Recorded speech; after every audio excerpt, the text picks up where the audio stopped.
Ever wondered why procrastination seems to be your second nature? Well, here's a little food for thought. There's a rather intriguing connection between childhood trauma and ADHD.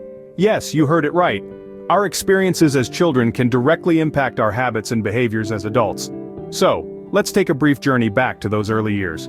Traumatic events in childhood such as neglect, abuse, or even a major life change can lead to the development of ADHD. These experiences may overwhelm the child's developing brain, leading to difficulties in maintaining focus and impulse control. Researchers say nearly 2/3 of adults with ADHD have experienced at least one traumatic event in their childhood. And here's where the plot thickens.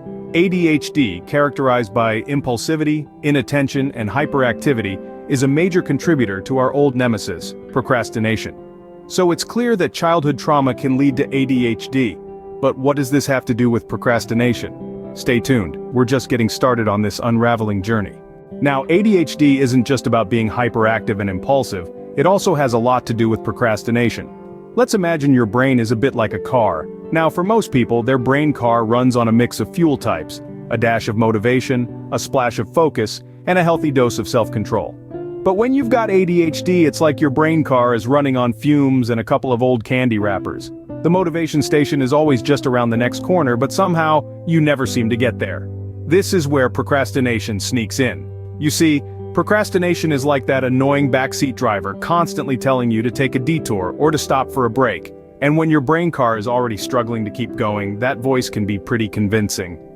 The cognitive and emotional factors involved in ADHD can make this procrastination problem even worse. Difficulty focusing can lead to tasks feeling overwhelming, which feeds that backseat driver voice. And when you add in emotional factors like frustration or anxiety, well, it's like pouring sugar into your already sputtering engine. But here's the kicker. It's not all doom and gloom.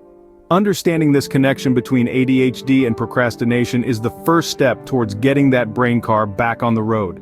It's about figuring out what your brain car needs to run smoothly and finding ways to provide it, whether that's through strategies like breaking tasks down or seeking professional help. So, ADHD can make us masters of procrastination, but how does childhood trauma fit into this picture? Let's dive deeper into the role that childhood trauma plays in this cycle. You see, when we experience trauma as children, it can be like a storm, leaving a lasting imprint on our brains. This isn't about being weak or not being able to get over it. It's about how our brains are wired. When a child experiences severe trauma, it's as if their brain's alarm system is always on high alert. This can disrupt the development of certain brain functions, including those that help us focus, organize, and manage our time. These are the very functions that are impaired in people with ADHD. Now here's where procrastination comes into play. When these brain functions are disrupted, tasks that require focus and organization can seem daunting. This can cause us to put off these tasks, leading to procrastination. And it's not just a matter of willpower, it's a matter of how our brains are wired due to the trauma we experienced.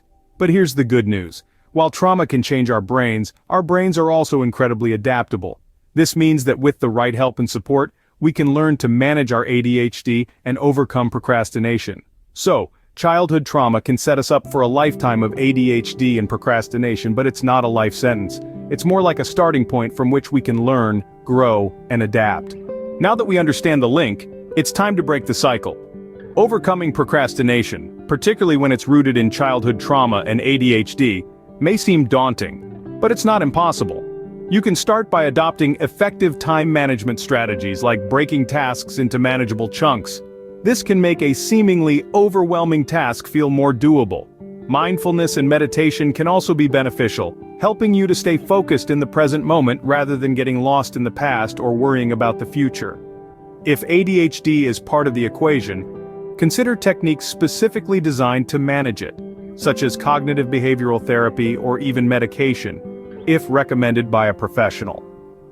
Don't forget, dealing with the effects of childhood trauma is not a journey you have to embark on alone. Professional help, such as therapists or support groups, can provide invaluable guidance and support. Remember, understanding the root cause is the first step to overcoming procrastination. You are not alone, and help is available.